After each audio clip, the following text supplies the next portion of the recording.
వ్యక్తి భారత జాతీయ పతాకాన్ని రూపొందించినట్టే ఇది తెలుగు జాతికి తెలుగు రాష్ట్రాలకు చాలా గొప్పతనం. ఇది ఇవాళ మనం చూస్తున్నాం. ఎక్కడ చూసినా కూడా ఎవరెస్ట్ శిఖరం ఎక్కినా కూడా, చంద్రమండలం మీద పోయినా కూడా, ఎక్కడ క్రీడల్లో జాతీయ స్థాయి క్రీడల్లో ఎక్కడ గెలిచినా కూడా జాతీయ పతాకాన్ని పట్టుకుంటేనే ఇవాళ మన గౌరవం వచ్చిన పథకాన్ని కానీ చేసిన గొప్ప కార్యానికి ఒక గౌరవం వస్తున్న విషయం మనం చూస్తున్నాం. ఇలా క్రికెట్ లో గెలుస్తారు, ఇండియా టీం గెలిచాక ఏం పట్టుకుంటారు చేతిలో? భారత జాతీయ. హాకీలో గెలుస్తారు, ఏం పట్టుకుంటారు? జాతీయ పతాకం. ఎవరో శిఖరం పైకి పోతారు, అక్కడ ఏం ఎగరేస్తారు? జాతీయ పతాకం.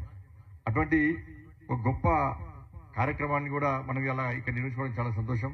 ఎందుకంటే ఇవాళ ప్రపంచం అంతా కూడా భారత జాతీయ పతాకానికి గౌరవం వచ్చిందంటే ఏ దేశమైనా కూడా, ఏ దేశానికి సంబంధించినటువంటి జాతీయ పతాకానికి గౌరవం రావాలంటే ఇలా భారత జాతీయ పతాకానికి ప్రపంచ వ్యాప్తంగా గౌరవం వస్తుందంటే ఈ దేశంలో ప్రజాస్వామ్యబద్ధంగా ఈ దేశం ముందుకు సాగుతున్నది.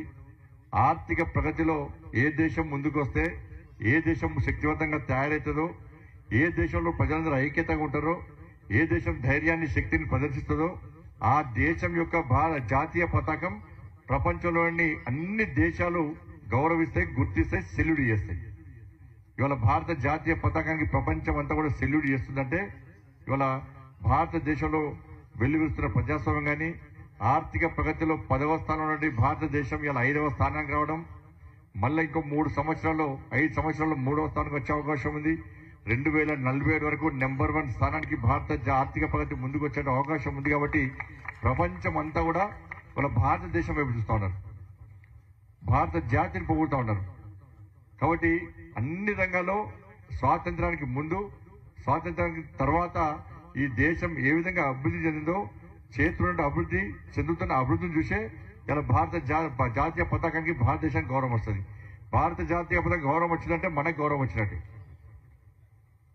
ఒకప్పుడు ఎస్టీడీ బూతులు ఉండే, ఒక ఫోన్ కనెక్షన్ కావాలంటే ఎంపీల చుట్టూ గిరగిర తిరగాలి. ఎస్టీడీ బూత్ పోయి ఎవరికైనా ఫోన్ చేయాలంటే క్యూలు నిల్చోవాలి. ఇవాళ టెక్నాలజీ పెరిగింది, కమ్యూనికేషన్ వ్యవస్థ పెరిగింది, అవునా కదా? ప్రతి వ్యక్తి చేతిలో మొబైల్ వచ్చింది, టెక్నాలజీ పెరిగింది, భారతదేశం పెరుగుతూ ఉన్నది. ఒక సిలిండర్ కావాలంటే ఏళ్ల తరబడి వేడి చేస్తున్నాం, ఇవాళ ఇంటికే సిలిండర్లు వస్తూ ఉన్నాయి. ఇట్లా అనేక విషయాలు కూడా భారతదేశం అభివృద్ధి చెంది. ఇంకా అనేక దేశాల్లో కమ్యూనికేషన్ వ్యవస్థ లేదు. ఇవాళ పక్కనే పాకిస్తాన్ ఉన్నది. పాకిస్తాన్ కు మన దేశానికి ఒకేసారి స్వాతంత్రం వచ్చింది, కానీ పాకిస్తాన్ యొక్క జాతీయ పతాకానికి ప్రపంచంలో గౌరవం లేదు.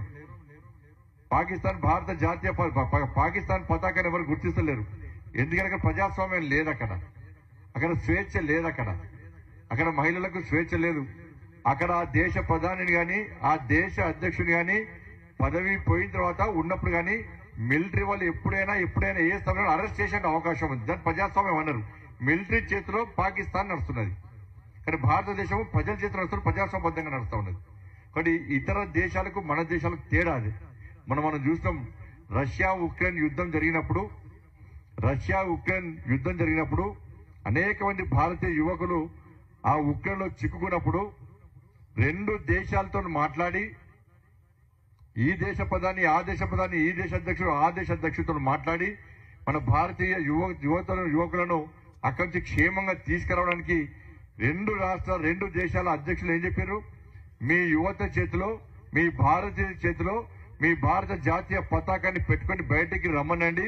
మా వాళ్ళు ఎక్కడ కూడా కాల్పులు జరపరు, వాళ్ళను భారతలో క్షేమంగా ఈ దేశం నుంచి మీ భారతదేశానికి తరలిస్తామని 2 దేశాలు చెప్పినప్పుడు వాళ్ళ భారత జాతీయ పతాకం యొక్క గొప్పతనం ఏందో ఆ రోజు చూసినాం. మనం టీవీలో చూసినాం, సోషల్ మీడియాలో చూసినాం. ఇలా పాకిస్తాన్ కు సంబంధించిన యువకులు కానీ, ఇతర దేశాలకు సంబంధించిన యువకులు కానీ, మేము ఈ యుక్రెయిన్ నుంచి మా దేశానికి క్షేమంగా పోవాలంటే మా చేతిలో మా దేశ జెండా సరిపోదు, మా దేశ జెండా ప్రాణాలతో బయటకు పోము, మా చేతిలో భారత జాతీయ పతాకం ఉంటేనే మేము బయటికి పోతామని భావించి ఇతర దేశాలకు సంబంధించిన యువత కూడా భారత జాతీయ పతాకాన్ని పట్టుకొని వాళ్ళ ప్రాణాలను కాపాడుకునే విషయాన్ని ఒక్కసారి మనం గుర్తుంచుకోవాల్సిన అవసరం ఉంది.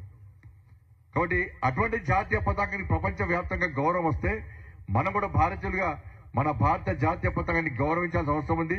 ఇలా భారత జాతీయ పతాకం ఇవాళ మువ్వల జెండా పైన ఎగురుతుంటే మన లోపల తెలియని ఒక ఉద్యోగం వస్తుంది. జాతీయ గీతాన్ని ఆలపిస్తుంటే మన లోపల ఒక ఆవేశం, ఒక ఆలోచన, ఒక దేశభక్తి వస్తూ ఉంటుంది.